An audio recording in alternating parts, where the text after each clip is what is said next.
हैदराबाद जे वाधूवाह मां नाले वारे रागी बरकत फ़कीर जे पुट जो लाश हथायो आहे। इतला ते पुलिस पहुची नौजवान महर अली जो लाश अस्पताल मुंतकिल करे छडि॒यो आहे। नाले वारे फनकार बरकत फ़कीर जो चवणु आहे त महर अली रात 1:30 वॻे घरां निकितो, 3 वॻे संदसि लाश मिलियो आहे। हुन चयो त नौजवान जे मुंहं ते सोज आहे। ख़बर नाहे त संदसि मौत कीअं थियो आहे। पोस्टमार्टम कराए पियो वञे। नाज़रीन, अफ़सोसनाक ख़बर आहे।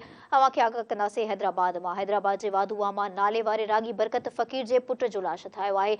इतला ते पुलिस पहुची नौजवान महर अली जो लाश अस्पताल मुंतकिल करे छडि॒यो आहे। नाले वारे फनकार बरकत फ़कीर जो चवणु आहे त महर अली रात 1:30 वॻे घरां निकितो, 3 वॻे संदसि लाश मिलियो, जंहिं हुन चयो आहे त नौजवान जे मुंहं ते सोज आहे। ख़बर नाहे त संदसि मौत कीअं थियो आहे। पोस्टमार्टम कराए पियो वञे। इन जा वधीक तफ़सील वठंदासीं। लाइन ते मौजूद आहे हैदराबाद मां धरती न्यूज़ रिपोर्टर शबीर अबड़ो। जी शबीर, तफ़सीलात बाबति अपडेट कंदा। जी बिल्कुल, हैदराबाद में नामियारे रागी बरकत फ़कीर जे नौजवान पुट जो लाश हथायो आहे। जॾहिं त 19 सालनि जे नौजवान महर अली जो लाश राणीबाग भरिसां वाधूवाह मां हथ कयो वियो।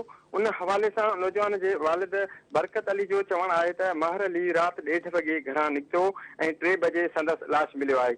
ॿुधायो पियो वञे त नौजवान सिंध म्यूज़ियम कॉलोनी में रहंदो हो, जॾहिं त नौजवान जो लाश पोस्टमार्टम लाइ हैदराबाद जी सिविल अस्पताल मुंतकिल कयो वियो आहे। नौजवान जे वालिद बरकत अली जो चवणु आहे त ख़बर नथी पवे त पुट जो मौत कीअं थियो आहे।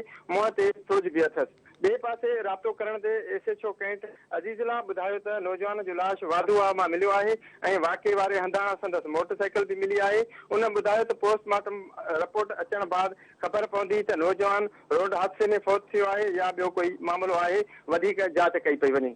जी शबीर, अवां जी वॾी महिरबानी तफ़सील बाबति आगाह करण लाइ।